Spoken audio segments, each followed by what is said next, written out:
अस्सलाम वालेकुम my dear fellows. कल मैंने एक वीडियो बनाई थी अरबिन इंस्टीट्यूट ऑफ टेक्नोलॉजी के ऊपर और मैंने जो है ना एप्लीकेशन पोर्टल के ऊपर फिल करने का प्रोसेस बताया था, तो वो आधी वीडियो थी। अब मैं नेक्स्ट आगे शुरू करता हूँ कि आपको दिखाता हूँ कि किस तरह आप लोगों ने जो है ना इसका पोर्टल आपने फिल करना है। थोड़ा सा इसका पोर्टल डिफरेंट होता है बाकी यूनिवर्सिटीज़ से। तो आपने क्या करना है, सबसे पहले जो है ना रजिस्टर कर लेना है, लॉगिन कर लेना है। लॉगिन करने के बाद आप चले आएंगे सीधा जो है ना इसके ऊपर इस तरह का आपको पोर्टल नज़र आएगा। उसके बाद आपने जो है ना क्या करना है, अपना प्रोग्राम और डिग्री मास्टर या पीएचडी सिलेक्ट कर लेनी है। सिलेक्ट करने के बाद जो है ना आपके सामने इस तरह का प्लेटफॉर्म नज़र आएगा। तो ये मैंने पिछली वीडियो में बता चुका हूँ। तो यहाँ पर जैसा कि मैंने कहा था ज़ैनब बीबी, तो अब बीबी जो है ना फैमिली नेम है और ज़ैनब जो है ना आपका गिवन नेम है। इसी तरह अगर आपका नाम है अली रज़ा, तो आप क्या करोगे, अली रज़ा जो है ना, अब जो फैमिली नेम होगा पासपोर्ट के ऊपर वो होगा रज़ा और गिवन नेम आपका क्या होगा पासपोर्ट के ऊपर, अली। तो इस तरह आप लोगों ने जो है ना क्या करना है, सिलेक्ट कर लेना है। उसके बाद आता है कि यहाँ पर आपने पिक्चर अपलोड करनी है और उसके बाद पिक्चर का साइज़ जो है ना कम होना चाहिए, 200 से कम होना चाहिए। उसके बाद मैरिटल स्टेटस सिंगल। उसके बाद मैंने यहाँ पर यहाँ पर वो कहता है कि full name as shown on your passport, कि आपका पासपोर्ट के ऊपर किस तरह का नेम शो होता है। तो मैं यहाँ पर लिख देता हूँ जो है ना अली रज़ा। यहाँ पर रज़ा अली नज़र आ रहा है, तो जो है ना मैं यहाँ पर सिलेक्ट कर देता हूँ। वो कहता है we in the full name in the system will be used in all your certificates including degree certificate, please fill in the carefully and confirm. वो कहता है किस तरह का आप नाम जो है ना सर्टिफिकेट जो आपको डिग्री मिलेगी यहाँ पर मास्टर या पीएचडी करने के बाद, किस तरह का नाम आप चाहते हैं कि डिग्री के ऊपर लिखा हो। तो यहाँ पर रज़ा अली आ रहा था, मैंने इसको थोड़ा सा चेंज कर दिया, अली रज़ा आगे पीछे कर दिया। और यहाँ पर आज हम सिलेक्ट कर लेते हैं मेल। उसके बाद है ऑक्यूपेशन स्टूडेंट है। उसके बाद जो है ना कौन सी यूनिवर्सिटी से आपने जो है ना स्टूडेंट कौन सी यूनिवर्सिटी में रहे हैं, तो ये गाज़ी यूनिवर्सिटी है। अगर मैं यहाँ पर सिलेक्ट करता हूँ कि मैं जो है ना डिग्री कंप्लीट कर ली, अब मैं क्या हूँ, टीचर हूँ, डॉक्टर हूँ, इंजीनियर हूँ, वर्कर हूँ, तो मैं क्या करूँगा फिर जो है ना यहाँ पर जहाँ पर मैं काम करता हूँ कंपनी का नेम आएगा, एम्प्लॉयर अगर मैं यहाँ पर सिलेक्ट करूँगा। अगर मैंने यहाँ पर डॉक्टर लिखा तो मैं यहाँ पर सिलेक्ट करूँगा हॉस्पिटल का नेम। अगर मैं ऊपर ऑक्यूपेशन के अंदर सेलेक्ट करता हूँ टीचर, तो जिस स्कूल में मैं टीचिंग करता हूँ कॉलेज का नेम, तो इस तरह होगा। उसके बाद आता है कि चाइनीज़ नेम है, तो यहाँ पर गेट के ऊपर क्लिक करना है तो ऑटोमेटिकली आपका चाइनीज़ नेम भी आ जाएगा। तो देखते हैं, हाँ जी अली रज़ा यहाँ पर चाइनीज़ के अंदर आ गया। उसके बाद वो पूछता है कि आपकी एज कितना है, years of living in home country, आप कितने सालों से अपने कंट्री के अंदर रहे हैं। मैंने 23 ईयर्स की सिलेक्ट किया था। उसके बाद नेशनलिटी पाकिस्तान। उसके बाद डेट ऑफ बर्थ आपने अपनी ऐड कर देनी है। वी चैट आई डी आपकी अगर है तो ज़रूर यहाँ पर ऐड कर देनी है। तो इस तरह आपसे स्काइप नंबर है तो वो भी ऐड कर देना, अगर नहीं है तो इसको ब्लैंक छोड़ देना। उसके बाद country of district of birth, country of district of birth कौन से जना कंट्री के अंदर आप पैदा हुए हैं, तो मैंने पाकिस्तान क्लिक किया था। उसके बाद प्लेस ऑफ बर्थ कौन सी है आपकी, पाकिस्तान है। या फिर आप ये भी लिख सकते हैं डेरा गाजी खान, पंजाब पाकिस्तान, डेरा गाजी खान। और उसके बाद है पंजाब पाकिस्तान, इस तरह आप लिख सकते हैं, डेरा गाजी खान पंजाब पाकिस्तान, डेरा गाजी खान पंजाब, डेरा गाजी खान पाकिस्तान लिख देते हैं,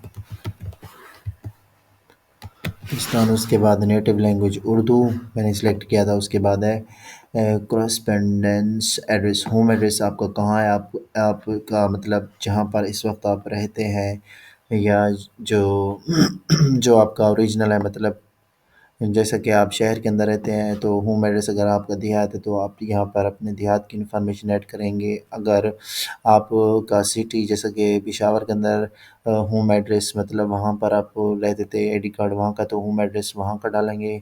और करंटली अगर आप लाहौर के अंदर या मुल्तान डेरा गाजी खान किसी दूसरे सिटी में रहते हैं तो करंट एड्रेस यहाँ पर डालेंगे।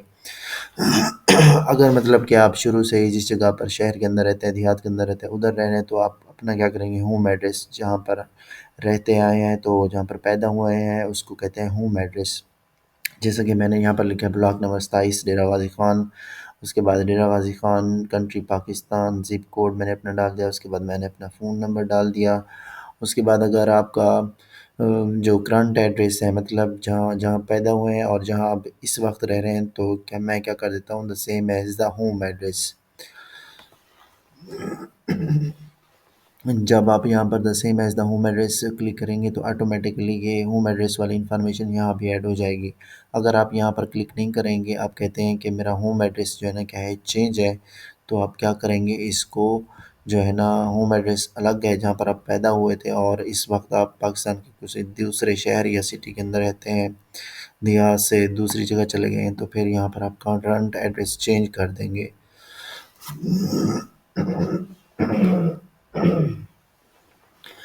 मेरा जो है ना करंट एड्रेस और होम एड्रेस सेम है, और मेरी जो मेन ईमेल है वो भी ये सेम है, और स्टूडेंट ईमेल सेम है। अगर आपकी मेन ईमेल अलग है और स्टूडेंट ईमेल अलग है, तो आप यहाँ पर पोर्ट कर सकते हैं। स्टूडेंट ईमेल वो होती है जो आपको यूनिवर्सिटी इशू करती है, जिस यूनिवर्सिटी में आप पढ़ते रहे हैं वो आपको ईमेल देते हैं। उसके बाद आ जाता है कि mailing address for admission notice. वो कहते हैं कि इस तरह हम मेलिंग एड्रेस, मतलब जो एडमिशन नोटिस है चाइना से, वो पाकिस्तान कौन से जो है ना एड्रेस के ऊपर भेजें। आप अगर कहते हैं the same as the home address, तो same as the home address के अंदर जो है ना फिर इंफॉर्मेशन ऐड हो जाएगी जो जो ऊपर आपने दी होती है। उसके बाद अगर आप लोगों ने जो है ना इंफॉर्मेशन चेंज करनी है, the same as the applicant current postal address. वो कहता है करंट पोस्टल एड्रेस जो आपने यहाँ पर ऐड किया होगा, तो वो यहाँ पर आ जाएगा, ऑटोमेटिकली ऐड हो जाएगा। अगर आप कहते हैं I will pick up myself, अगर आप अपनी तरफ से लिखना चाहते हैं कि पोस्टल एड्रेस, तो आपने सही से लिखना है जो आपको जो है ना एडमिशन नोटिस आप ले भी सकें, तो वहीं आपने क्या करना है, डालना है। तो बड़ी एहतियात के साथ, मतलब आपका home address, postal address, current address same है, तो फिर आप क्या करते हैं, the same as the home address. The अगर सेम होम एड्रेस सेम नहीं है, होम आप पैदा किसी और शहर जगह के अंदर और रह कहीं और रहे हैं, करंट एड्रेस जैसा कि, तो फिर आप यहाँ पर क्या टिक करेंगे, the same as the applicant current postal address. तो ये ऑटोमेटिकली यहाँ पर ऐड हो जाएगा। अगर यहाँ पर आप क्लिक करें I will pick up myself, तो यहाँ पर ये कुछ नहीं ऐड होगा, तो आप अपनी तरफ से ऐड करेंगे। तो आपको बेहतर पता होगा कि आपका कौन सा है। उसके बाद है वो कहता है पासपोर्ट एंड वीज़ा इन्फॉर्मेशन, आपके पास पासपोर्ट है या नहीं है, तो आप कहते हैं आई हैव अ पासपोर्ट, यहाँ पर क्लिक कर देंगे। उसके बाद पासपोर्ट नंबर लिखेंगे, पासपोर्ट कब इशू हुआ है आपको, आप लिखेंगे जो है ना जिस ईयर में आपको इशू हुआ है पासपोर्ट, तो वो आप इंफॉर्मेशन ऐड कर देंगे। तो आप कहते हैं कि 2023 में बना, और उसके बाद 2028 के अंदर यहाँ पर आप क्या करेंगे, पासपोर्ट एक्सपायरी डेट लिखेंगे, तो 2023 से 2028 तक। तो मैं यहाँ पर क्लिक कर दिया, तो आप अपने पासपोर्ट के ऊपर देखकर बड़े एहतियात के साथ आपने ये सब कुछ ऐड करना है। उसके बाद ओल्ड पासपोर्ट, मगर अगर आपके पास कोई पुराना पासपोर्ट है, अगर एक है तो एक ही ऐड, अगर कोई पुराना है तो उसकी भी इंफॉर्मेशन आप यहाँ पर ऐड कर देंगे। उसके बाद विच चाइनीज़ एम्बेसी कंसुलेट और you would to like to apply as, तो आप यहाँ पर क्लिक करेंगे पाकिस्तान। उसके बाद यहाँ पर पाकिस्तान क्लिक करने के बाद यहाँ पर आ जाएगा कि आप पाकिस्तान की कौन सी एम्बेसी के अंदर जो है ना, कौन से शहर के अंदर जो एम्बेसी है वहाँ पर आप पहुँच सकते हैं। तो आपने यहाँ पर डॉक्यूमेंट्स के लिए, तो आप यहाँ क्या करेंगे, अगर आप कराची करेंगे कराची आएगा, लाहौर करेंगे लाहौर आएगा। उसके बाद अगर आप इस्लामाबाद, मैंने यहाँ पर क्लिक कर दिया, तो इस्लामाबाद करीब है मेरे, तो मैंने इस्लामाबाद उसके बाद है जो आपको करीब लगे, अगर कराची के अंदर है तो कराची आपने सेलेक्ट करना होगा। हैव यू स्टडीड और वीदर स्टडिंग इन चाइना और करंटली, नो मैंने कर दिया है। वीदर इन चाइना, नो मैंने कर दिया नो कि मैं अभी चाइना में नहीं हूँ और मैंने चाइना के अंदर कोई स्टडी नहीं किया ऑनलाइन या ऑफलाइन। उसके बाद है वीज़ा टाइप, आपके पास कौन सी वीज़ा टाइप है, ये है X1 long term. X1 visa ये होता है स्टूडेंट का, मतलब लॉन्ग टर्म के लिए, मतलब 3 इयर्स, अगर पीएचडी के लिए तो 5 5 इयर्स तक होगा, तो इसलिए आपने X1 select. Short term visa ये होता है कि आपने शॉर्ट टर्म कोई 6 माह का कोर्स करने के लिए जा रहे हैं। उसके बाद एफ वीज़ा और एल वीज़ा, हाँ ये एफ वीज़ा नहीं पता, एल वीज़ा का मतलब लॉन्ग वीज़ा जो है ना, यहाँ पर आप जो है ना लंबे अरसे के लिए जा रहे हैं, और उसके बाद रेजिडेंस परमानेंट मतलब आप हमेशा रहने के लिए जा रहे हैं। उसके बाद क्यू और जेड वीज़ा, तो ये भी अलग अलग कैटेगरीज होती हैं, और अदर वीज़ा होता है बिजनेस एक्सचेंजेस, तो इस तरह का। तो आपने क्या कर देना है, X1 लॉन्ग टर्म वीज़ा। उसके बाद है वीज़ा एक्सपायरी डेट ये होगी कि जो आपके इधर लिखा होगा शायद, या तो यहाँ पर यूनिवर्सिटी का आपने ड्यूरेशन का बताना है कि मैं या नहीं नहीं, वीज़ा की एक्सपायरी डेट होगी पासपोर्ट के मुताबिक। या फिर आपका वीज़ा मतलब अगर 2025 से 2028 तक 3 इयर्स है मास्टर का प्रोग्राम, तो आपका वीज़ा शायद जो है ना एक्सपायर्ड हो जाएगा। उसके मुताबिक आपने लिखना, मुझे लगता है यहाँ पर पासपोर्ट एक्सपायरी डेट लिखनी होती है। Duration of study in China, तो आपने जाकर जो है ना CSE पोर्टल के ऊपर देख लेना है कि कितनी है। मोस्टली यूनिवर्सिटी की मास्टर के लिए 3 इयर्स होती है, और कुछ यूनिवर्सिटीज़ ऐसी भी हैं जिनकी मास्टर की जो है ना ड्यूरेशन जो है ना 2 इयर्स होती है, 2025 से 2027 तक। तो यहाँ पर वैसे मोस्टली यूनिवर्सिटी का होता है 9वें महीने के अंदर शुरू होता है 2025। उसके बाद ये एंड होता है 2028 8 में एंड हो जाता है मास्टर प्रोग्राम। PhD की इंफॉर्मेशन चेंज होगी। उसके बाद फाइनेंशियल स्पॉन्सरशिप इंफॉर्मेशन, आपको फाइनेंशियल स्पॉन्सर कौन करेगा तो आप यहाँ पर अपने मदर या फादर की इंफॉर्मेशन आप क्या कर सकते हैं, लिख सकते हैं। उसके बाद आपका रिलेशन क्या है इस एप्लीकेंट के साथ उसका, तो ये आप कह सकते हैं कि मेरा फादर है। तो आप यहाँ पर लिखें इंस्टीट्यूशन एम्प्लॉयर, अगर आपका वालिद किसी हॉस्पिटल डॉक्टर टीचर स्कूल के अंदर है तो उसका नाम लिखेंगे। अगर आपका वालिद कोई किसी इदारे के अंदर काम नहीं करता, कोई बिज़नेस करता है, तो यहाँ पर फिर आप लिख देंगे पंजाब पाकिस्तान। अगर आपका वालिद फार्मर है तब भी आप क्या लिखेंगे, पंजाब पाकिस्तान। तो अपने प्रोवेंस का नाम लिख देंगे। उसके बाद नेशनैलिटी, उसकी मेरे वालिद की नेशनैलिटी जो है ना पाकिस्तानी है।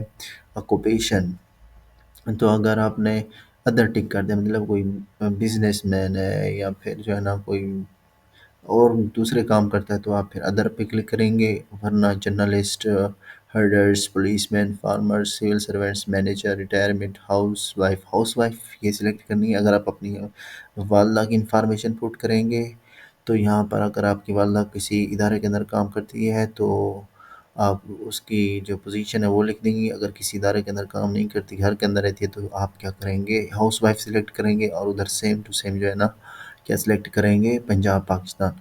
पंजाब पाकिस्तान मतलब जो पंजाब के स्टूडेंट्स हैं, बाकी जो अलग हैं तो KP के या फिर सिंध के, तो वो सिंध पाकिस्तान लिख देंगे।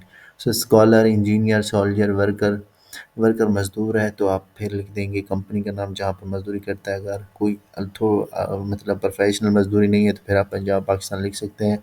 इसी तरह मैं यहाँ पर अगर क्लिक कर देता हूँ कि मेरे वालिद फार्मर हैं, तो ऊपर मैंने पंजाब पाकिस्तान लिख दिया क्योंकि कोई इदारे का नाम ही नहीं है उनके।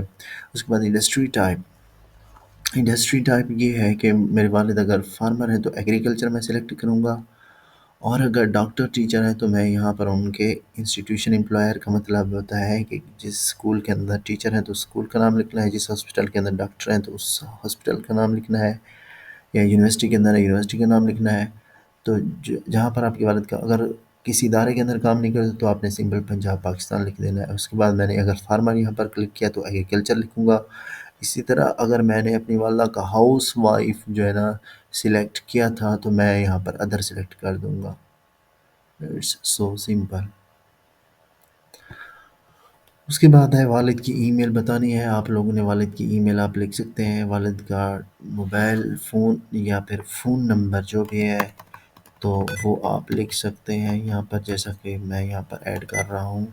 +92 कंट्री कोड आपने ज़रूर लिखना है वालिद का। जब बाकी कंट्री कोड, उसके बाद वालिद का फ़ोन नंबर लिख दें।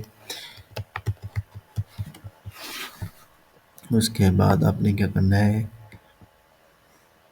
नेक्स्ट पोर्शन है ग्रंटर इंफॉर्मेशन। ग्रंटर इंफॉर्मेशन के मतलब चाइना के अंदर अगर आपका कोई दोस्त है तो यहाँ पर अपने दोस्त का फ्रेंड का नाम लिखेंगे, और यहाँ पर आप लिख देंगे कि जो है ना एम्प्लॉयर, टीचर या फिर जो भी है आपका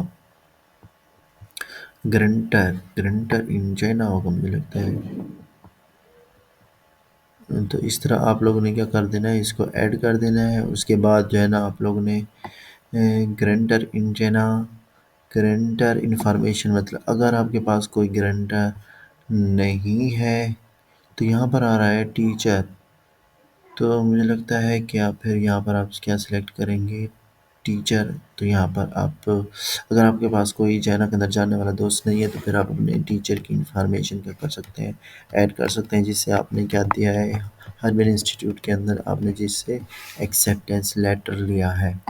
तो इस तरह क्या करेंगे, उस का सुपरवाइज़र का नाम लिखेंगे और सुपरवाइज़र का institute Harvard institute of technology आप सेलेक्ट करेंगे। उसके बाद अगर कोई दोस्त है तो फिर उस दोस्त की यूनिवर्सिटी का नाम लिखेंगे, वरना अगर सुपरवाइज़र की आप यहाँ पर अगर इंफॉर्मेशन देना चाहें तो फिर क्या करेंगे, इधर सुपरवाइज़र की यूनिवर्सिटी ज़ाहिर सी बात है वो हार्वर्ड इंस्टीट्यूट ऑफ टेक्नोलॉजी, क्योंकि उसके बाद है उसके बाद क्या करना है, इंडस्ट्री टाइप। तो इंडस्ट्री टाइप के अंदर जो है ना आप क्या कर देंगे, एजुकेशन यहाँ पर होगी। एजुकेशन मतलब एजुकेशन के अंदर ही आता है सुपरवाइज़र की जो टाइप होगी, इंडस्ट्री टाइप।